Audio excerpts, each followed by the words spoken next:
He didn't mean to walk into a marriage proposal in the Marry middle my of a blind neon-lit sister. war zone. But then again, Jax never meant to do anything that made sense. He was a human, one of the few left on Zitharon Prime, a city so advanced its streetlights spoke 12 languages and still managed to insult you in all of them. His only goal tonight was to get noodles, not to be stared down by two gorgeous alien women with fox-like ears, silver armor, and faces sculpted by whatever god handled dangerously distracting. One of them was glaring. The other was smiling. Both were way too close. Human, the silver-haired one said, her voice low, confident, and just slightly threatening. You'll do, Jax blinked. Do what exactly?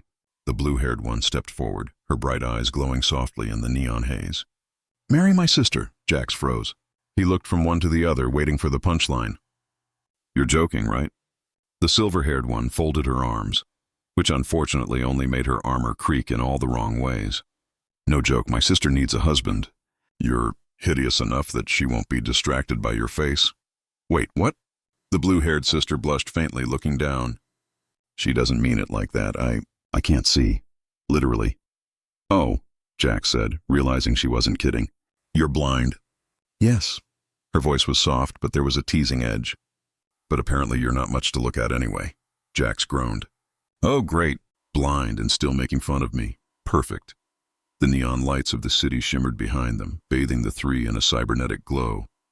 Hovercars zipped through the misty air, and somewhere in the distance, a robotic street preacher yelled about the end of biological sin. It would have been romantic if it weren't so utterly ridiculous. You can't be serious, Jax said. You can't just propose to some random guy on the street. We're not proposing, said the silver-haired one flatly. We're assigning. Assigning? She pointed at the blue-haired sister. Luna can't inherit our clan's command seat unless she's married. And since no one on this planet meets our standards, you'll do. Standards? Jax scoffed. I'm literally standing here eating instant noodles out of a cup. Exactly, she said with an approving nod. You're humble, unthreatening, and unlikely to cheat. What? Luna giggled quietly beside her. Sister, you can't just say that. I can and I did, said the silver-haired one. You should be grateful, human. My name is Vexara, commander of the Vornis Guard. I have killed entire platoons for less than a snide comment. Jax blinked. You're threatening me. Into marriage? Vexara smirked. Welcome to the family. Jax didn't know what to do with his hands, or his sanity. He looked around, hoping this was some prank show.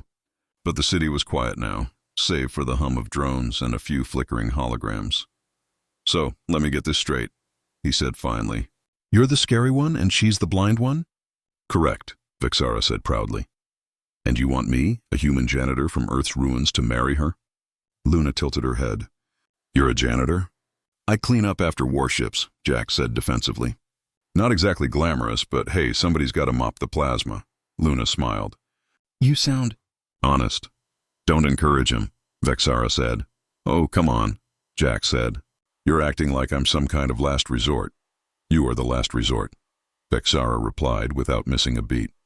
Everyone else either died in battle or refused the offer. Wow, feeling special already? Luna tried to stifle a laugh. He's funny at least. Yes, Vexara muttered. That's part of the problem. They started walking together through the slick neon streets, Luna holding Jax's arm, and Vexara stalking behind them like an overly protective bodyguard with trust issues. So, Jax began carefully. If your sister can't see, why does she need a husband? To prove she can lead, Vexara said curtly. Our people respect strength, partnership, and reproduction. Jax choked on his noodles. Reproduction? Luna blushed. It's cultural. Don't panic. I'm not panicking, Jax lied. I'm just wondering how I went from dinner to potential baby daddy in under 10 minutes. Human men are dramatic, Vexara observed. Our males would have already agreed. Well, your males don't have to deal with your family dinners, do they? Vexara narrowed her eyes.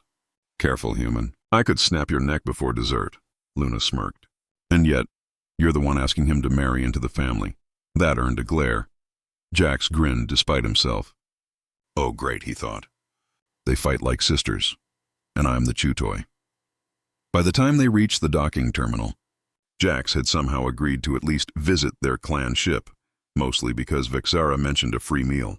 The ship was colossal. Sleek and intimidatingly beautiful, kind of like its owners. Jax followed Luna inside, still processing his life choices. I don't even have a suit, he muttered. You'll be fitted, Vexara said. Don't worry. We won't show too much of your face. That's comforting. Luna chuckled softly. You really don't like yourself, do you? Jax looked at her. Her milky eyes were distant, but her smile was genuine. I'm just realistic. I'm not the hero type. Good, she said. I've had enough of heroes, he blinked. That sounded personal. It is, Vexara said sharply from behind. Don't pry. Okay, Jax said. But for the record, this is still the weirdest first date I've ever had. Vexara's lips twitched. Who said it was a date? Luna tilted her head toward him, whispering, Ignore her. She's allergic to humor.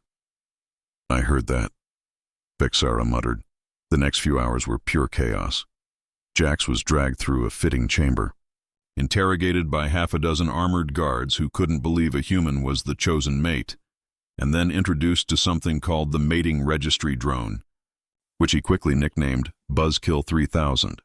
Buzzkill hovered before him, blinking lights scanning his face.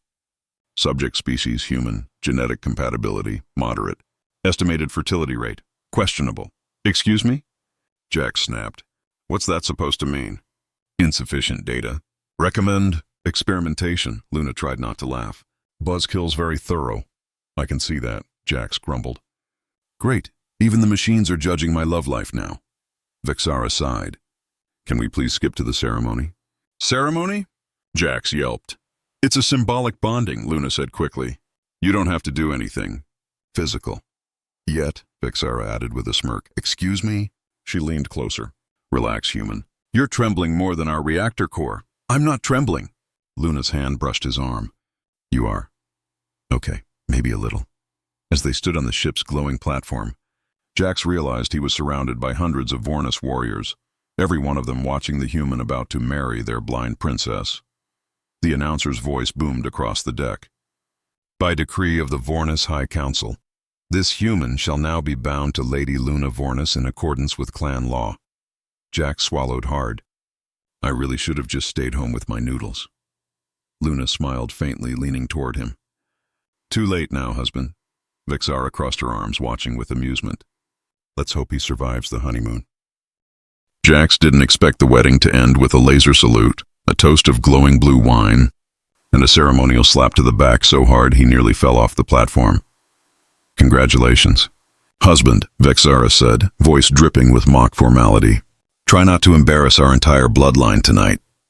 Jax coughed, straightened his jacket, a borrowed, too tight alien ceremonial outfit that looked like it was designed by someone allergic to comfort, and muttered, Oh, don't worry, I embarrass myself professionally. Luna giggled softly beside him, her blind eyes catching the light like twin moons.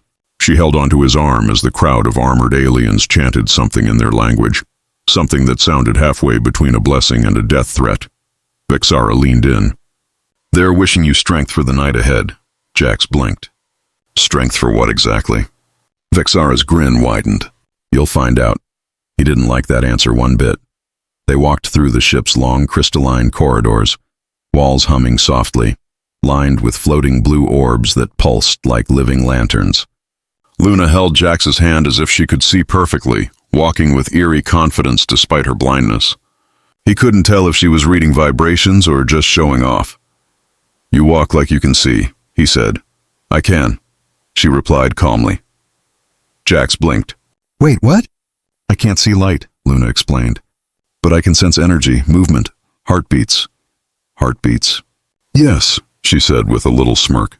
Yours, for instance, is panicking. It's not panicking, Jax lied. It's just rhythmically concerned. Her laughter echoed through the hall. You're cute when you lie, human. Don't tell your sister that, he muttered. She'll use it against me. Oh, she already is, Luna whispered.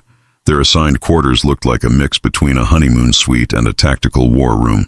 Soft glowing lights, curved windows showing the starfield, and a bed large enough to land a shuttle on. Jax started staring.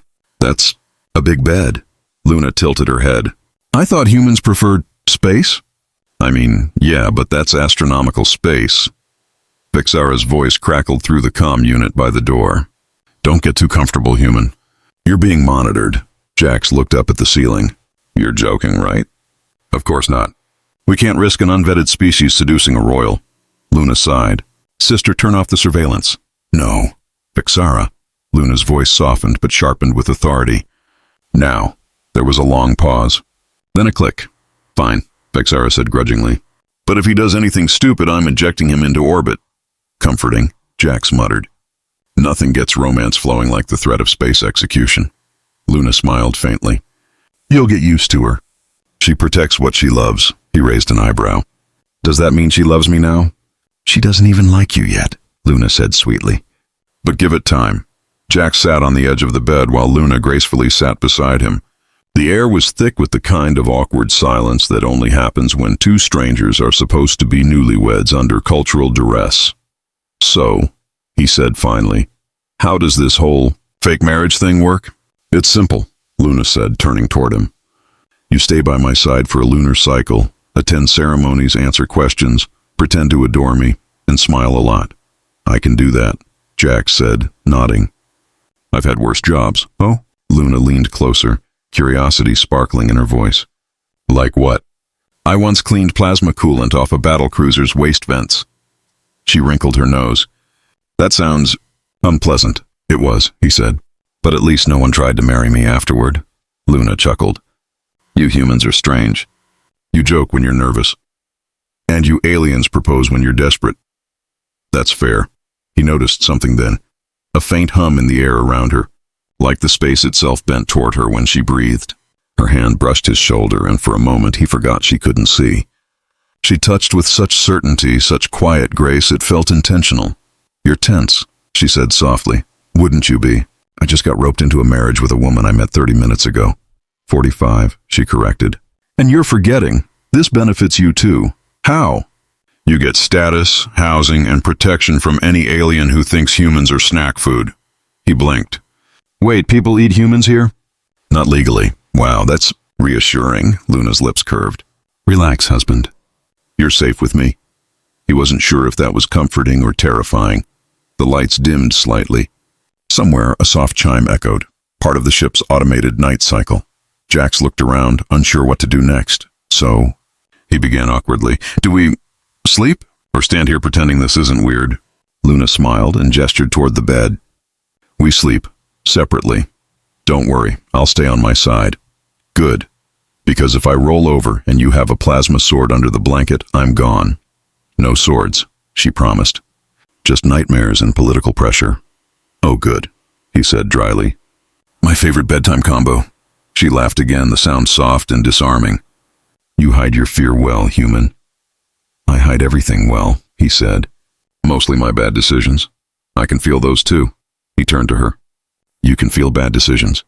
Yes, she said with mock solemnity. Yours radiate like a solar flare. Hours passed in relative peace. Or, well, as peaceful as it gets when you're sharing a bed with a blind alien princess who occasionally murmured in her sleep about planetary treaties. Jax couldn't sleep.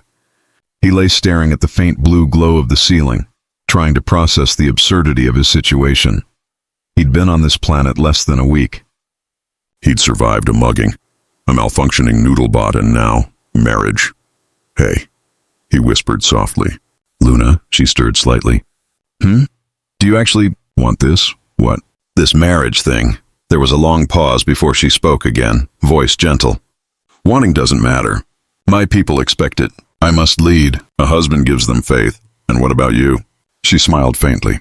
I want peace. Maybe laughter. Well, you've got half of that already, he said. I laugh at my own pain constantly. Luna's lips curved. Then maybe we'll make a good team. The next morning, Jax woke to the sound of someone pounding on the door. Hard. Open up, human. He groaned. Please tell me that's not... It's Vexara, Luna said cheerfully. Already sitting up. Of course it is, he muttered, stumbling toward the door, when it slid open. Vexara stood there in full armor, holding a tablet. Morning, newlyweds. Ready for your compatibility trials? My what? Jax asked. They're traditional, Luna said, smiling serenely. Tests of cooperation and chemistry, Vexara smirked. You'll be fine. Probably. Define fine, Jax said nervously. Alive. Not comforting. The compatibility trials turned out to be a public spectacle involving teamwork exercises, question rounds, and something called the bonding gauntlet, which looked suspiciously like a couple's obstacle course run by sadistic engineers. "All right," Vixara announced to the gathered crowd.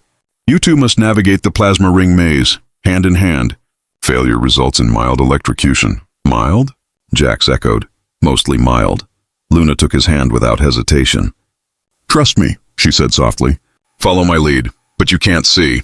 "Exactly," she said. "So stop overthinking." The maze was a glowing labyrinth of shifting walls and energy fields. Every time Jax hesitated, Luna tugged him forward, her sense of spatial awareness uncanny. "Left," she said suddenly. He turned and narrowly avoided a jet of plasma that scorched the air behind them. "You felt that?" He gasped. "Yes," she said calmly. "You, on the other hand, thought about it. Sorry if I prefer not being flambéed." "Your heart rate just spiked again," she teased. "You're adorable when terrified. Remind me to never let you drive." Noted. They made it through the final barrier with seconds to spare, tumbling out of the maze and collapsing into each other. The crowd cheered wildly. Vixara clapped, though it looked like it physically hurt her to do it. "Well done," she said grudgingly. "You didn't die." "That's better than expected." Jax grinned up at her from where he lay, Luna still half on top of him. "Thanks, sis." Her eyes narrowed dangerously. "Don't call me that." Luna giggled against his chest. "He's getting comfortable. Too comfortable." Vixara growled, but Jax noticed the faintest smirk tug at her lips as she turned away. Later, when the crowd dispersed, Luna and Jax stood alone on the observation deck, the stars glimmering beyond the glass. "You did well," Luna said softly. "You led us," Jax replied. "I just followed and screamed," she smiled. "You did both beautifully," he chuckled. "You're trouble, you know that?" "Of course," she said. "Why else would I marry a human?" He couldn't help but laugh, his earlier tension fading. For the first time since he'd met her, the whole absurd situation didn't feel like a trap. It felt like possibility. Maybe, he thought, just maybe. This fake marriage was about to get real interesting. Behind them, Vixara watched silently from the shadows, arms crossed, muttering, "If he breaks her heart, I'll break his everything." By the time the twin moons of Arcalis 9 rose, Ethan realized he'd made the worst decision of his life, or the best, depending on how much his heart could take before it imploded. Dinner at the Zenthian Manor was an intergalactic disaster disguised as family bonding. The table stretched the length of a small runway, glowing faintly under floating biolights that hummed like nosy fireflies. Yura sat at the far end, blindfolded as always, her delicate hands tracing the air like she was feeling the laughter instead of hearing it. And beside Ethan, her sister Zara, the reason for his emotional confusion, kept whispering commentary that would have gotten them vaporized if the parents had better hearing. "She's smiling again," Zara whispered, smirking. "That means she likes you." "Don't say anything stupid." Ethan squinted at Yura. "I'm eating soup." "What could possibly be stupid about soup?" "You're a human," Zara said, sipping her drink. "Existing is already risky." Yura giggled softly from across the table. "I heard that." Zara froze. Ethan tried to cough away the laughter rising in his throat. The parents smiled politely, probably wondering if human coughing was a sign of illness or affection. Ethan forced himself to behave, but every time Zara leaned close to coach him, her tail brushed against his leg under the table. A flicker of electric awareness shot up his spine. Whether she meant it or not, it was working. "So," the father said, his voice like polished steel. "Human Ethan, how do you plan to provide for my daughter?" Ethan blinked. "Provide, emotionally." Zara elbowed him, whispering, "Say financially, not emotionally, genius." "I mean financially," he corrected, then panicked. "But also emotionally." "I'm very multi-purpose," Yura giggled again, her cheeks faintly glowing pink. "He's funny," she said, turning her face toward him. "I can feel it in his voice." The mother leaned in with a suspicious purr. "Yura rarely smiles this much, human." "You must be doing something right," Zara muttered under her breath. "Or everything wrong. Hard to tell." Ethan didn't know whether to thank her or throw his soup spoon. By the time dinner ended, the air was thick with both tension and perfume, neither of which helped Ethan's sanity. The servants led Yura and Ethan toward the guest wing, where the married couple were expected to spend the night. Zara followed close behind, pretending she wasn't planning to spy. The corridor shimmered with veins of silver light. Doors slid open with a soft hiss, revealing a room filled with translucent drapes, floating candles, and a suspiciously large bed that looked like it could fit a family of dragons. Ethan swallowed hard. "So this is where I, sleep?" Yura smiled faintly. "Sleep, yes, unless you plan to make snoring a performance." He almost choked. No, just sleep. Big bed, huh?" She tilted her head, hearing the nervous crack in his voice. "Do you always sound like you're about to confess to something?" "I'm human," he said quickly. "We confess preemptively." Her laughter was soft, like wind chimes in low gravity. She moved closer, her hands brushing the air in front of her until her fingertips found his arm. "You're warm," she said, "and nervous." "I like that," Zara's voice echoed from the hall. "Don't forget to blow out the lights." "Wouldn't want my blind sister to trip." Yura sighed. "Ignore her. She's never met a boundary she didn't trespass." "I'm starting to notice that," Ethan muttered. When Yura lay down, her movements were careful, almost ritualistic. She faced the ceiling, eyes closed behind her blindfold, looking peaceful. Ethan lay as far from her as possible, terrified that if he breathed too loudly, it might count as interspecies flirting. After a few minutes, she whispered, "Do you think I'm broken?" The question sliced through the air like a blade made of glass. He turned toward her. "What?" "My eyes," she said. "I can't see what others see. I only feel. Sometimes I think people pity me for it. Even Zara. Zara doesn't pity you," he said. "She teases everyone." Yura smiled faintly. "But she never teases you like she teases me." He hesitated. "She teases differently. You like her, don't you?" Yura's voice was soft, not accusing. "Just curious. I like both of you," he said too fast, in totally different, very confusing ways. She reached out, her fingers tracing the air until they touched his chest. "Your heart is racing," she murmured. "You're telling the truth." Ethan stared at the ceiling. This was torture, warm, sweet, and completely unintentional torture. Her touch was innocent, but his brain was staging a full mutiny. Then she whispered, "You can hold me if you want." He blinked. "What?" "It helps me sleep," she said, feeling someone's heartbeat. His internal moral compass melted. "Don't do it, Ethan." But his arms were already moving on autopilot.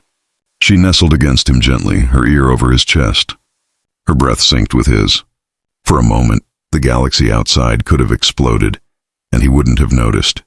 Then she whispered, half asleep, "You smell like starlight and panic." He chuckled softly. "That's just human cologne." Silence stretched, peaceful and dangerous all at once. But as his eyes closed, he caught a faint shadow outside the translucent door, Zara peeking in, grinning like she'd just watched a live episode of Galactic Idiots in Love. She mouthed silently, "You're doomed," Ethan mouthed back, "I know." When he woke the next morning, Yura was gone, and Zara was sitting at the foot of the bed with a tray of food and the most infuriatingly smug smile in the universe. "Sleep well, husband?" she asked. Ethan groaned. "Define well." She fed him a bite of glowing fruit without asking, leaning closer than necessary. "You realize," she said softly, "that in our culture, sleeping beside someone, even without touching, counts as a binding gesture." He froze mid-chew. "You're joking." "I never joke about legal matters," she said, biting her own fruit. "Only moral ones," he nearly spat it out. "So wait, I'm, what, married for real now?" "Congratulations," Zara purred. "You're officially my brother-in-law." "Zara," she winked. "Don't worry, human. You're safe from me, for now." Her tail flicked behind her, too smoothly to be innocent. Ethan sighed and dropped his head into his hands. "I need a new planet." "Too late," Zara said cheerfully. "You've already been adopted by ours." He peeked at her through his fingers. "You enjoy this way too much." "Oh, absolutely," she said with a wicked grin. "It's the highlight of my millennium." Outside, the morning light filtered through the crystalline curtains, painting the room in gold and blue. And in that quiet chaos, Ethan realized something unsettling. He wasn't sure if he wanted to escape anymore. By the third sunrise, Ethan had officially become the scandal of Arcalis 9. Everywhere he went, market stalls, hover plazas, even the temple fountains, someone whispered the same thing. That's him. The human who married the blind noble girl and made her smile. And probably ruined the Zenthian bloodline. No pressure. Zara, of course, was having the time of her life. She walked beside him through the glowing avenues with a smirk that could outshine the streetlights. Smile, human, she whispered. They love you. You're practically a celebrity now. He shot her a look. Yeah, a celebrity and a scandal no one explained to me. Oh, it's simple, she said. You're the brave, tragic outsider who married for love. Very romantic. Very doomed. Doomed. Don't worry, she said cheerfully. Only if you mess it up. He ran a hand through his hair. Why do I feel like I've already messed it up? Because you exist, Zara said, grinning. But that's what makes you interesting. She wasn't wrong. The universe seemed determined to turn his fake marriage into a cultural event. Vendors were selling human luck charms. Yura's blindfold design was trending, and the local news networks kept replaying his awkward dinner speech like it was an epic love confession. And through it all, Yura herself was different. She smiled more, talked more, even teased him sometimes, though her jokes were always gentle. One morning, while they strolled through the crystal gardens, she said quietly, I used to think I was broken. Now I just think everyone else is too focused on what they can see. Ethan didn't know what to say. He just smiled and let her hold his arm as they walked. From the shadows behind them, Zara followed silently, pretending to study her hollow pad, but very obviously eavesdropping. Later that night, the three of them sat in the same room for the first time in days. Yura reading by touch, Ethan tinkering with his translator, and Zara pretending to meditate while actually glaring at her sister's every giggle. Ethan, Yura said suddenly, what does the sky look like tonight? He looked up through the glass dome above them. Like someone spilled blue paint across velvet and forgot to clean up. She smiled. Describe more. Stars look like holes in reality, he said softly. Tiny ones that let the light through. Zara opened one eye. You're dangerously good at that, human. At what? Making words sound like foreplay, she said flatly. Yura blinked. What's foreplay? Ethan choked on his drink. A meteorological term for storms. Before rain, Zara smirked. Oh, definitely storms before rain, he groaned. You two are going to kill me. That's the goal, Zara said sweetly. Death by awkwardness. The next day, things got worse. A delegation arrived from the capital. Reporters, priests, even a few curious scientists. They wanted to interview the blind bride and her mysterious human husband. Yura seemed thrilled. Zara, not so much. This is ridiculous, she hissed while helping Ethan put on ceremonial robes. They're turning you into a political mascot. Maybe I can use that to bargain for a spaceship home, he said. Don't joke. They're already talking about appointing you as emissary of human love. He froze. That's not a real title. It is now. He exhaled. You sound jealous. Jealous? She scoffed. Of you? Please. I just don't like sharing the spotlight with a bipedal disaster. But when he stepped out onto the balcony beside Yura, hand in hand as the crowd below cheered, he caught Zara watching from the shadows. And her expression wasn't annoyance this time. It was something quieter, sadder. That night she came to his room without knocking. Can't sleep? He asked. Can't stop thinking, she said. About you. About her. Ethan sat up. Zara, she crossed her arms, pacing. You think you're helping her, but you're breaking something you don't see. You're teaching her to depend on you. And when you leave, because you will leave, she'll fall apart. He hesitated. You think I want to hurt her? I think you already are, she said. Without meaning to. He looked away. You're right. I don't belong here, but I also can't imagine leaving her like this. Zara stared at him for a long time. Then, in a voice so soft it barely existed, she said, Maybe that's why I hate you. Because you're doing what I never could. Before he could respond, she turned and left, tail swishing once before the door closed. Ethan sat there, staring at the dim lights. His chest felt heavy. He wanted to be angry, but all he could think about was how alone she had sounded. The next morning, Yura greeted him with her usual calm smile. You look tired, she said. Didn't sleep much, he admitted. She nodded slowly, touching his face with gentle fingers. You had an argument with my sister. He blinked. How did you? I can hear pain, she said simply. It echoes differently. Her words struck deeper than he expected. He covered her hand with his. Yura, if I could, I'd give you my eyes. She smiled faintly. And I'd give you my peace. Then we'd both be useless. He laughed softly. You're terrifyingly wise sometimes. Only when it's inconvenient, she said. But when he looked at her, blindfold and all, he realized something dangerous. Somewhere between the jokes and the chaos, between Zara's teasing and the public spectacle, he'd fallen for her. Truly completely foolishly. Ethan had officially reached that tragic phase of alien life where even breakfast came with emotional side effects. The Zenthian cooks had prepared something that looked suspiciously like blue pancakes, except they were still glowing. He stared at them, bleary-eyed, as Yura poured syrup that fizzed like soda. You're quiet this morning, she said gently. Just thinking, he murmured. About what? He hesitated.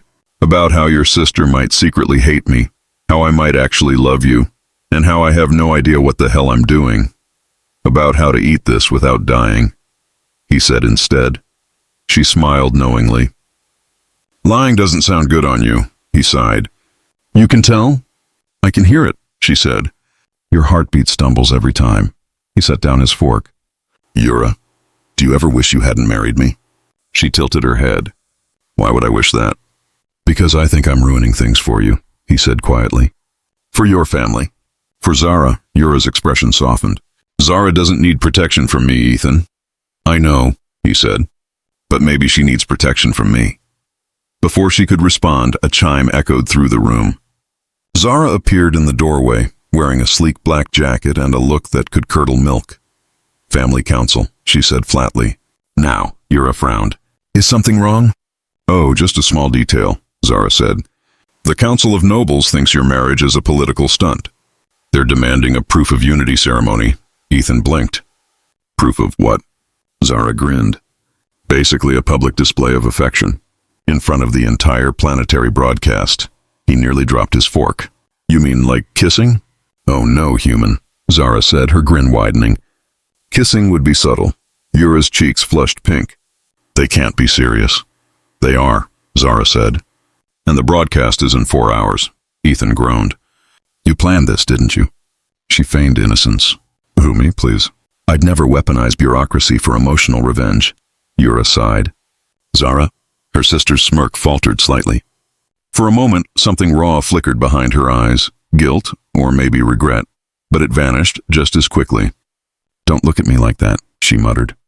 I'm just doing what's expected. By noon, Ethan found himself standing in the middle of a glowing amphitheater, surrounded by thousands of onlookers, several priests, and what looked suspiciously like a camera drone shaped like a giant butterfly.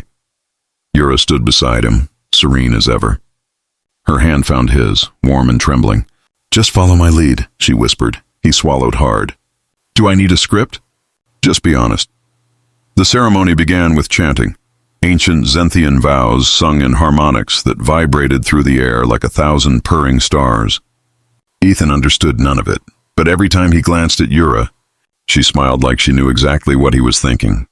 This is insane. Then came the final vow. The priest raised a shimmering crystal and said something that roughly translated to, seal your hearts with proof of soul. Yura turned toward Ethan, blindfold glinting in the light. Your heart's beating fast again, she murmured. That's because the galaxy's watching, he said weakly. She smiled. Then let them. And before he could overthink it, she leaned in and kissed him. The crowd erupted, half in cheers, half in scandalized gasps. The amphitheater pulsed with flashes of light. For a brief, impossible moment, Ethan forgot about everything, the politics, the lies, even Zara's icy glare from the balcony above. The kiss wasn't long, but it was real. Too real. When they pulled apart, Yura whispered softly, now they can't take it back.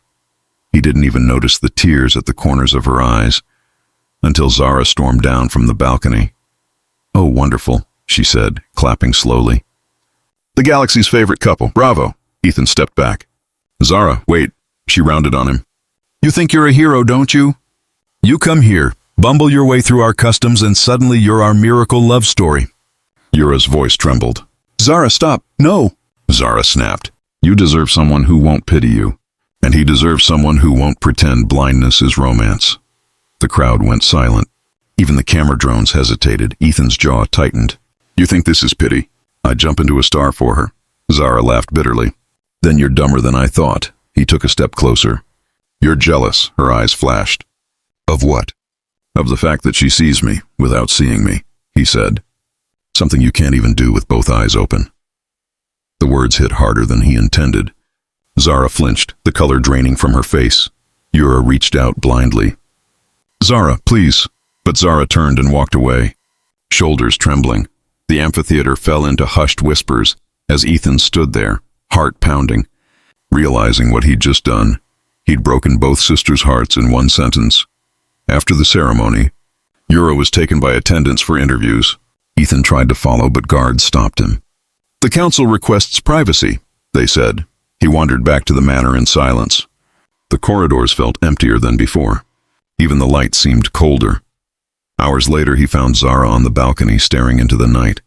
I shouldn't have said that, he said quietly. She didn't look at him. You were right, though. No, I wasn't. Yes, you were, she said. I hate that you make her happy. And I hate that I can't. He stepped closer. You do. You just don't know how to show it. She finally turned to face him, her eyes glimmering faintly. You really love her, don't you? He nodded. I think so. Zara sighed, the fight leaving her shoulders. Then promise me something, anything, when she realizes what love really means. Don't leave her in the dark. He blinked. You think she doesn't know? She knows the feeling, Zara said. Not the cost. She looked up at the stars, voice barely a whisper. And humans. You always leave. He wanted to argue, but deep down he knew she was right. That night, Ethan sat alone in the guest chamber, watching the moons drift apart across the sky. His communicator blinked. A message from Earth Command. Return immediately. Mission debrief required. He stared at the message for a long time before switching it off. Not yet, he murmured. Outside, the wind carried a faint voice from the halls. Yura's laughter, soft and unguarded. It hurt, and it healed. All at once. Ethan didn't sleep that night. He sat on the balcony until the alien dawn broke, watching twin suns rise over the floating gardens. The city of Arcalis 9 shimmered in pastel light, a view so beautiful it hurt. But all he could think about was leaving, and what he'd be leaving behind. By the time the manor stirred to life, he'd already packed his translator, his data pad, and about 6 pounds of guilt. He was halfway to the shuttle pad when a soft voice stopped him. Going somewhere, husband? He froze. Yura stood at the corridor's end, her blindfold catching the morning light, her expression unreadable. I didn't want to wake you, he said quietly. I wasn't asleep, she replied. It's hard to sleep when someone's heart keeps pacing the hallway. He swallowed. Yura, don't, she interrupted softly. I already know, he hesitated. Know what?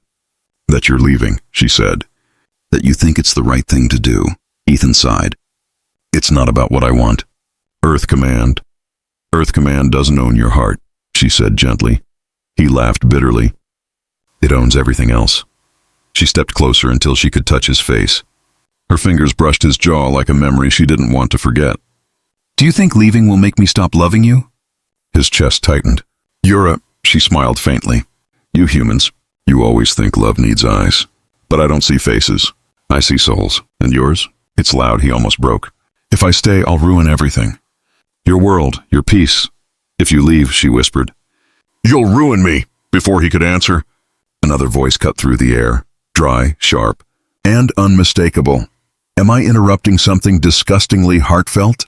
Zara stood in the doorway, arms crossed, but her tone didn't match her smirk. Her eyes were red. Ethan turned to her. You heard? I hear everything, she said. You humans aren't subtle. Yura smiled faintly. He was about to leave. Obviously, Zara muttered. He's a human. It's their favorite hobby. Ethan exhaled. Zara, save it, she said. You're going to make the noble choice. I get it. You'll fly away, Earth will give you a medal, and we'll all pretend our hearts aren't currently doing interpretive dance inside our ribs. That got a soft laugh out of Yura. Despite her tears, Zara stepped closer, her tail flicking in irritation, or maybe sadness. Do you know what's funny, human?